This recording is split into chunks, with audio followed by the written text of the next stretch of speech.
Hi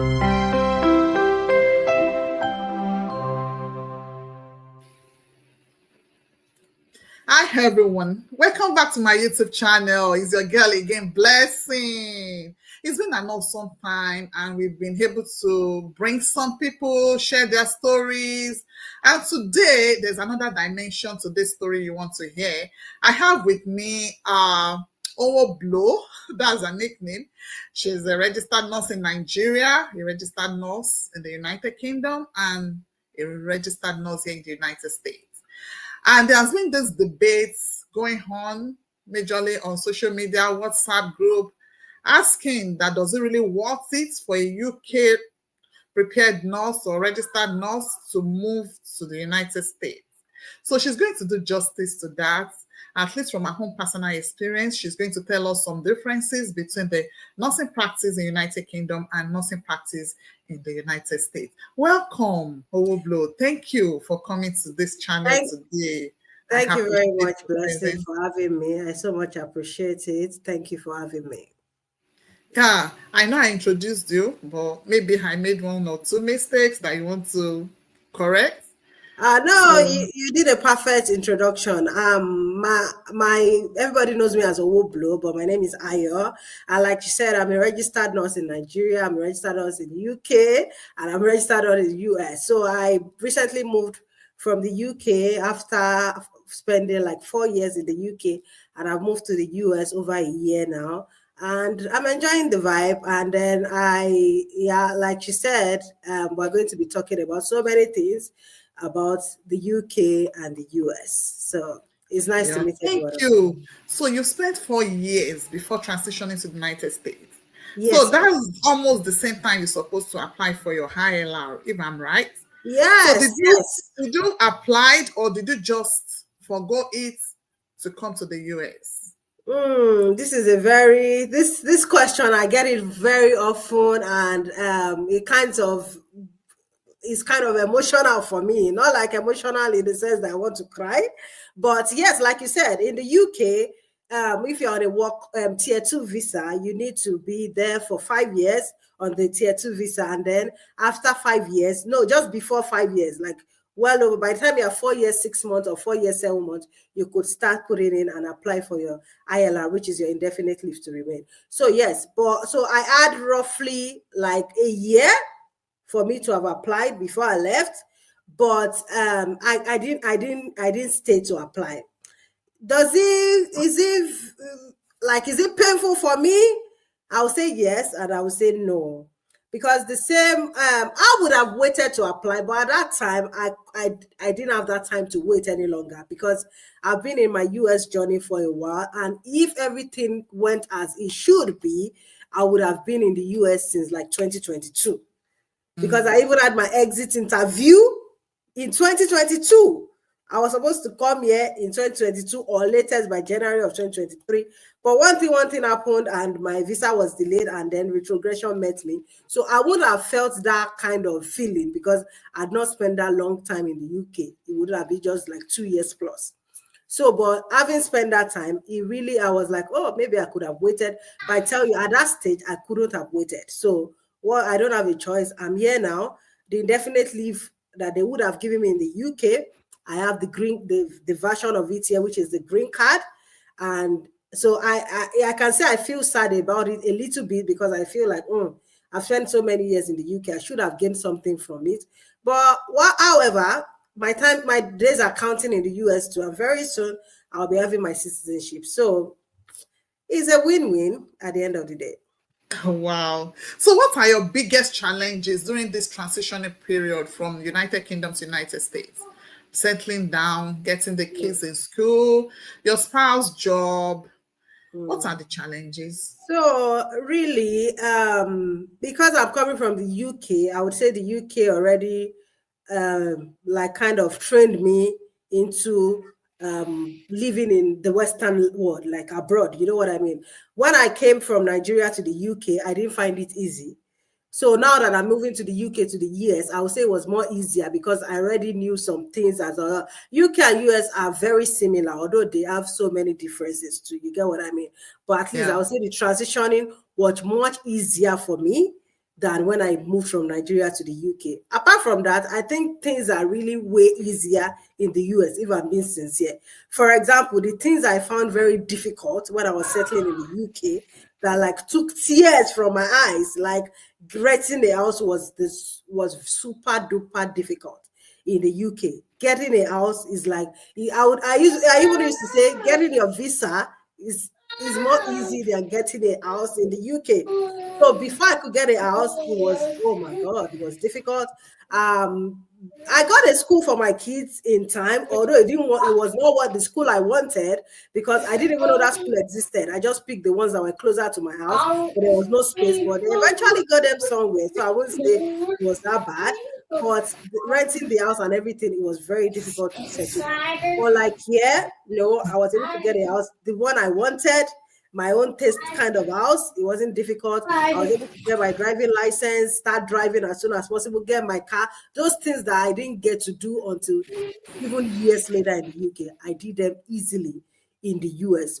Did the UK help me to settle? I would say in a way, but I think things are way more easier here to get some basic things done than I did in it. That's my personal experience than I had in the UK. Wow, that's good to know. Yeah, because those are the main thing you need to settle down. And I know maybe the transportation system actually contributed to that when you're talking about your driving license. Yeah. Because majorly US is very big. Yeah, very and big. if you are not in a big city, you have to have your car. Yeah. So to make it easy for people to move around, then they should make it easy for them to be able to get their driver's license. It's very I know there's difficult. different. I know there are train buses in the United Kingdom that makes commuting from one place to the other more easier. That might be a factor. So let's go to the education aspect. How do you think the nursing education training program differ in UK to US? So do you mean and how do you think it prepares nurses better to practice? Okay. Do you mean educational aspect in what sense? Like in practice, nursing practice? Okay. Educational aspect in the UK is different from how the US operates. In the UK, it's more similar, like the way it is done in Nigeria. So in the UK, for example, now as a nurse, you would I feel it's more like you are doing something that is robotic, if I'm to put it that way. Like when you go to work, you give medications, you do dressing, routine. But that's the word. Thank you. That's the word I was looking for. It's more of routine. So we know when I go to work, this is what I'm supposed to do. I'm not saying it's not routine here in the US, but I think nurses here have more autonomy in the sense that, like in the US, I can read a lab, I can interpret the lab. I even like the fact that even if there's a lab result that is critical, they call the nurse first. The nurse is expected, a physical therapist person would talk to the nurse first. Even if I've had radiologists calling me that this is the patient's CT scan or whatever, and everything, because they expect me to know what to do and call the doctor to say this is what it is. So that line of communication is there. Nurses are giving that kind of like, you are in, you know what, you are in it. It's like a teamwork. I didn't feel that way in the UK because it was just like routine work. I go to work, I see the others, I give my medication. After medication, we start bed bath, we start changing the bed, and that is what we do all. So if I'm being sincere with you personally, because I don't want people coming for me, I used to say when I was in the UK, even before I came to the US, that I think even in Nigeria, because I used to be an emergency nurse, I had more autonomy then, because I like using my brain as a nurse, like critical thinking, nursing judgment. As an emergency nurse in the UK, I felt fulfilled because when they bring patients in, I know this patient needs to whatever. We are doctors, we work together. I start doing this. We call the anesthesia. We can intubate the patient. So we act or give nurse, have you given the adrenaline? Yes, I'm giving. Oh, yeah, do this. So we work. So it gave me. I love it. Although it was very stressful for me, but I loved that energy.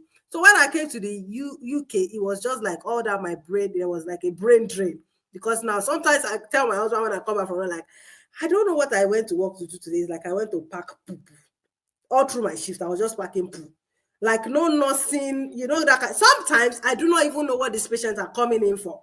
Sometimes I even forget their diagnosis because it's more I'm giving drugs, I'm giving this, I'm giving that. You get what I mean? So in a way, I would say nurses have more, apart from not autonomy in that sense, not like we can treat patients or we can put others in. What I like about the UK, at least the UK, we can put, there are some nursing orders that we can do. I can give Tylenol without the doctor's prescription. It's already in the MA as nursing prescription. But in the US, you can't do that. You still need orders to do that. So in a way, some things are still better in the UK. But I tell you, more involvement in patient care, knowing, putting two and the patient came because of gallbladder. So that is why this is this. Or maybe that is why the bilirubin level is now that. Put that two and two together. I think I have it more better in the US than the UK. Wow, thank you. So now we go to the insurance, medical health insurance. People believe that in the UK, healthcare is free. So how will you compare the accessibility to healthcare and affordability to healthcare in UK and US? How will you compare it? Accessibility and affordability. Thank you very much. Those are my fears when I was coming into the US because of so many bad things we hear about the US. Apart from the gun violence, the healthcare, like you can even become bankrupt because of healthcare. Like if you don't have money, you cannot get treated. I tell you, all that changed when I got here because all those news, you just hear so many things because you are not in the system. You believe everything you hear, like what you hear. So it's not what. So healthcare in the UK, accessibility and affordability. Healthcare in the UK is considered free. However, it's not free. We pay to healthcare in the UK. It's removed from it. It's part of the tax we pay and it's labeled NI. So it's everybody knows it is. They take this kind of amount of money from your salary towards healthcare. We all know that we pay it. So in a way, it is not free. It is free at the point of accessibility, you accessing it, but it's not free because you are not paying out of pockets, but you've paid it in a way. However, in the US, it's not like that. You need to have a private insurance. Most of the time, if you are employed, your employer will give you an insurance, although you might still need to do a co-pay. So, and it's affordable. And I realized that nobody's putting a gun to my head and saying I'm owing, so I have to pay, or because I have not paid for an healthcare services, then I will not be able to. So they treat you first, and not pay at the point of care. Pay at the point of care. That's what I used to think, that some people go to here, they ask them for their insurance and they won't treat them. No, you will be treated, and then after that, they can send you your bills, and there are payment plans. There are so many. And let me talk about the accessibility because it's very important. In the UK, the NHS system is so like the workload is so much because the government has to fund it, and it's from the taxpayers' money. And is whatever taxpayers' money they use, whatever they get is what they use, because so what they have limited resources. Let me just put it that way. So the accessibility is not there. Backlogs. There's a lot of backlogs. I get scared when I need to call the GP. We call them the PCP here in the US. They call it the GP in the UK.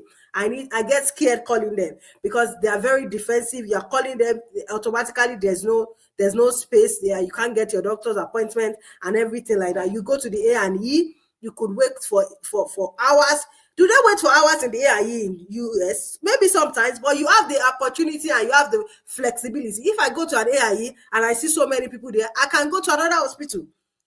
And there's urgent care depending on how severe. Where I used to stay in the UK, we had only one urgent care, and that urgent care was even new.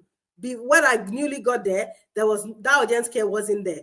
It was after COVID era they opened that urgent care so as to like remove the pressure. The hospital I used to work for, the main hospital in we don't call it state in the UK, we call it county or whatever, Hampshire, was the only hospital there. The other ones were far away, and my hospital was the main one. If you want to get ultrasound, you need to come to my hospital. If you want anything you want to do, it is that same hospital you have to get it done. So there's so many waiting times and everything. When I was pregnant in the UK, is a story for another day. I had the worst experience of my life. I almost died. With my blood pressure of 200 over 100, I went to the ED. I wasn't attended to because they had 150 more patients they could attend to. So I have been to the US. I have assessed healthcare. The orthopedic surgeon I was supposed to see in the UK, I was on waiting list for forever till I left there. Nobody ever called me. I never had access to see an orthopedic surgeon. I came here and within my first 3 months, I would have seen an orthopedic surgeon before then. I was the one that wasn't calling them because I just didn't have the time. And later I said, oh, let me just call them. And they booked me an appointment within 2 weeks to see them. And I saw them and they had a plan. Oh, we can do this for you. I'm the one that is even holding back, like I'm not ready for that. I'll just be doing my physio for now. And they immediately gave me a physio that I could go to. So I'm able to access healthcare here in the US than in the UK. Although I still need to pay for my own kind of copay, but it doesn't matter. It is something that is affordable for me. At least I'm working as a nurse, because some people have also asked that question in my TikTok and my Facebook, that, okay, what if this person cannot afford you say you can afford it because as a nurse, even for visitors will be taken care of. Then so they have financial aids that you can even ask for people that do not have money, and they are Medicaid and Medicare. But the way people say it is like, you don't get healthcare, you get killed or you get bankrupt or whatever. So it's not as bad as it is. I have been able to access healthcare, and I really, it's very accessible. My PCPs are very accessible, and I do not have a problem in accessing. And you can fire your PCP anytime. You don't like this another PCP, and you go to another one. And you can't do that in the UK. When I moved from one area to the other, I tell you, I couldn't. When I called them, they said, no, I have moved from that area, so I should go and find another PCP myself. I went to find another GP. Those ones said they can't find my medical record and everything. And it was just back and forth just to get me a medication I needed. For over a month, we were on it. So accessibility in the UK, I tell you, the workload, everything is so much on the NHS. It might not be their fault. They don't have enough funding, or like they do in the US and all those stuff. So it makes it inaccessible. And you could nearly die before you even access. But I tell you, if you access them, their medical whatever is also top notch. But accessing it is really not as good as it should be in the US. Thank you. You did justice to that question. The next question will be, how do you think the technology is being used in healthcare differently in the UK compared to the US? You see me, I used to say that, you US people, you have money, yo. You have money to spend, yo. Like, you have money. There's money in the US. That's what I've seen compared to the UK. And again, it's really not nice comparing the UK to the US, because the UK is small. The UK economy is small. The UK itself is small. Texas, I know, but they colonized. They colonized everybody. However, I wonder how that kind of small country could colonize almost half of the world. Well, they are very powerful. So the UK is small. Their economic power is also small. They don't have money as much as they do in the US. Like I said, the healthcare, the NHS is funded by the taxpayer money. So it is what they see, they will use to fund it. So they don't, unlike US, it's more of like a business. They are making profit from it. Like in my hospital, we have robots. When I video the robot and I put it on my status, my UK colleague be asking me, oh, robot, and so we send robot on around. Something that I will be the one in the UK going to the equipment department looking for something, or if I need a medication, I need to go to another ward to search for that medication and everything myself. So many things I'm supposed to use my time to do as a nurse and face my nursing work, or like it. So technology wise, there's more in the UK. I used to work on the same surgical ward. I now work in the US now. We do wound vac in the UK. We use it once in a while. But in the U, where I work now, everybody that has a wound almost have a wound vac. Or like the wound vac is very limited. Like I can even count the number of people they put on wound vac in the UK while in my surgical ward. Or like the early small team of patients is going to be on wound vac. Apart from that, the equipment are way like so many equipment I couldn't use here. That's why the fact I've worked in the UK. Although they have similar equipment, but sometimes the way it operates is different. So I had to learn all those ones too. So I would say the US has more technology than the UK in form of medical equipment. The UK also has it, but they have as much as they can afford. You get what I mean? Wow. And it Wow. depends on the hospital you walk to, because there are some hospitals in the UK too that have some other equipment that the other More hospitals than might the not have. others. So it all depends on funding and everything. Wow. So, how do you think your experience practicing nursing in 3 different countries has shaped your career or has shaped you as a person? Well, I normally say I'm privileged to have worked in 3 different countries, and I'm proud of it, and I'm proud of myself. It has everywhere I've worked has really left, taught me something, and I've left an indelible mark in me. Even in Nigeria, I appreciate my because I trained in Nigeria, although I did my degree in the UK. But I tell you, Nigeria made me, shaped me who I The am today, because foundation the is foundation, good. That's what I used to tell the kind everybody. of training they give us in Nigeria, I'm proud of it. It's top notch. It is excellent. It is exceptional. And then it has really it made that foundation, and I was able to step on that foundation, because the Bible says when the foundation is weak, what and the righteous do. So the Yeah. foundation was there. That is why we African nurses, as Nigerians in particular, we exceed, we do very well anywhere we go. So that foundation was there. The anatomy and physiology, the pathophysiology, everything is there. The only thing that differs is the way we do things in the Nigeria and the way they do things in UK or the US, and Western maybe world. the equipment would be the main thing. But I tell you, nursing is nursing everywhere. The UK also shaped me in a way, and the US is shaping me. And then I now am experienced in so many I love aspects. the word. It's shaping me because Yeah. there's no limit to learning, There's right? no limit to learning. So, and it has made me who I am, and that different kind of experiences I've had has made me a better nurse.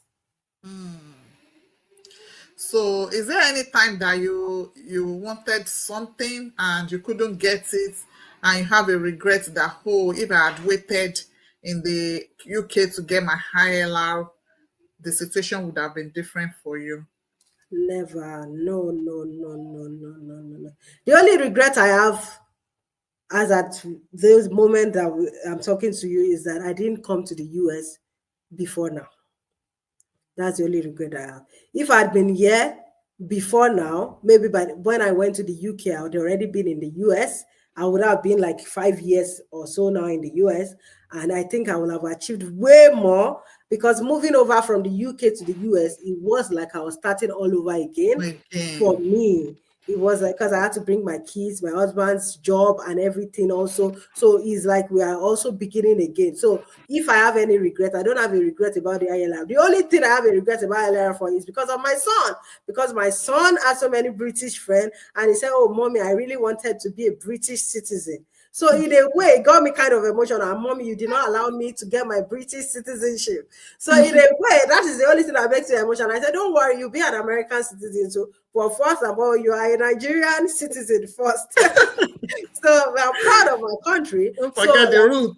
so that's the only thing that mommy, if we have waited, I would have been I've been a British citizen, but you know, that kind of thing. So he tries to guilt trip me, but in a way, there's nothing. I'm a green card holder. I can travel to so many countries too as a green card Countries. holder, and it's just a matter of time that I would also get my my American citizenship. So in a way, there's nothing I have. I'm not regretting. What the only thing I'm regretting is that I should have been here earlier than now. But in everything, God knows best. And Every give God destiny, everywhere. thanks. I'm happy I Yeah. went to the UK. It made me learn so many things. I'm very excited. I learned so many things from the UK, and it's also And shaped it's me. going to reduce your culture shock when you get to the US. You already know how they Exactly. talk. Exactly. But the British accent is not quite different from the American accent again. I know, but Because now I then now have to learn the American. Now my kids with their British accent, they have to change to the American accent again. Because no, people will think that, oh, you are trying to pretend and speak accent. No, I tell people, some people can be pretending and kind of try to speak accent. But you know, the way we pronounce this, you have to pronounce it the way they do. If not, they will not understand you. They'll just say, oh, you mean pen? Oh, you mean this? And so you have to call it the but in way. America, you say, are you often? Are Yeah, you often? It's in the off. UK, yeah, in the UK, if somebody is vomiting, you say, "Oh, you are sick." That's what you say. If you say, oh, you are vomiting, they don't understand vomiting. Oh, you feel sick. If you say you feel sick, that means you are nauseated. So it's so many culture shocks to differ. Like I was almost lost in when I nearly got to my facility and I wanted to go to the lift. You guys call it elevator. So I met a doctor and I said, oh, please, can you show me where the lift is on this floor? And she was like, lift? I said, yes, the lift. It will think you are looking for Uber driver. She kept on asking me lift. I said, happy this one was. I said, yes, lift. It just occurred to me that it's called elevator. I said, oh, I meant the elevator. So, oh, the elevator. Oh, it's right there. I'm like, oh, okay. So in the UK, we call it theater. Yeah, they call it the OR. So when I come and I say, oh, the patient is going to the theater, they say, and I say, OR. Oh, you mean OR? Okay. So see, I had to now, it's two different culture shocks because I had to learn the UK way and now I have to learn the US way. I had to drive it right-handed in the UK and now I'm driving. So it's really, I would say, it's even more of a culture shock. Two culture shock I've passed through. So, but it's all good. Like I said, it's shaping me. So it has added to your experience. Exactly.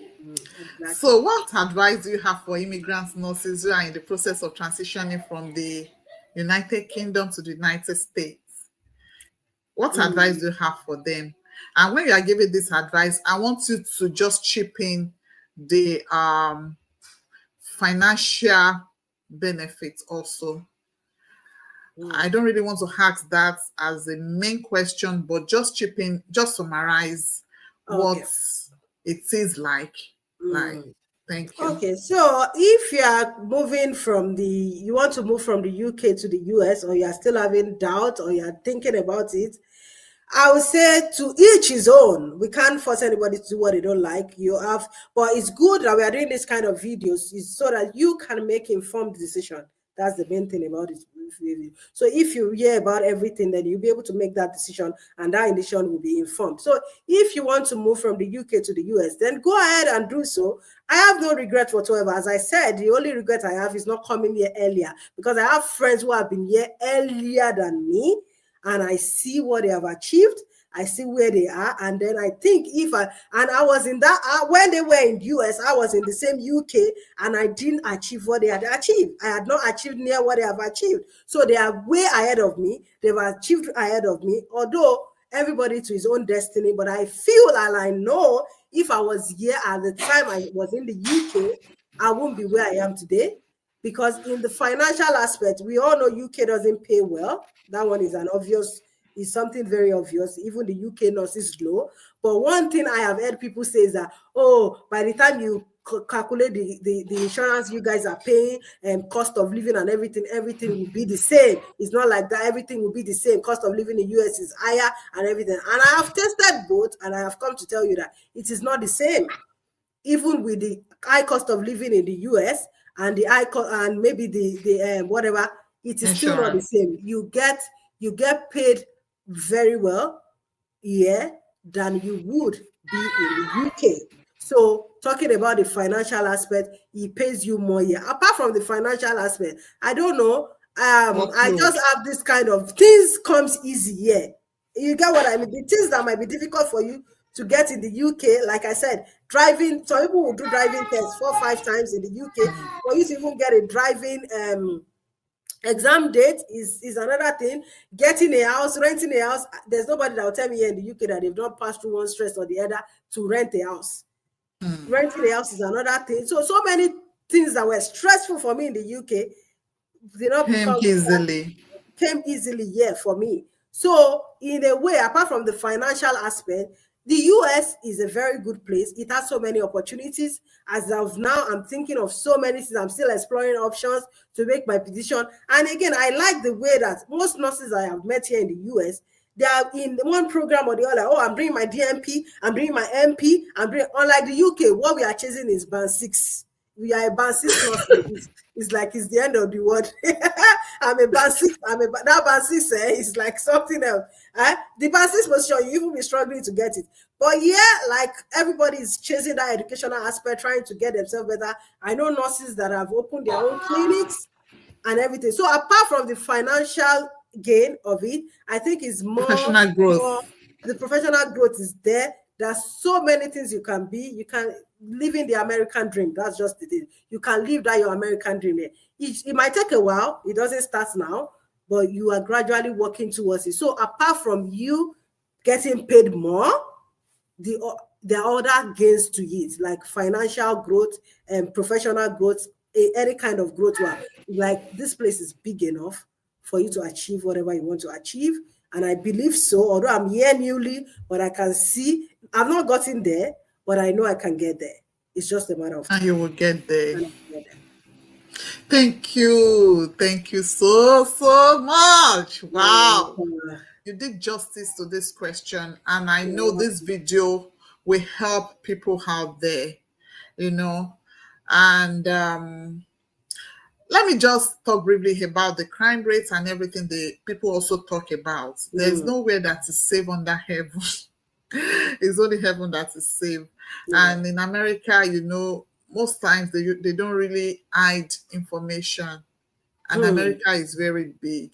So if there is a gunshot somewhere, even if it's a village and everything, is going to go out there. And that is what people will keep on saying. Even Nigeria, where we came from, is not safe either. You can enter a public transport and not get home. You could get kidnapped. So the main thing is just for us to put our trust in God, not in chariots, not in government, not in anything human when it comes to safety.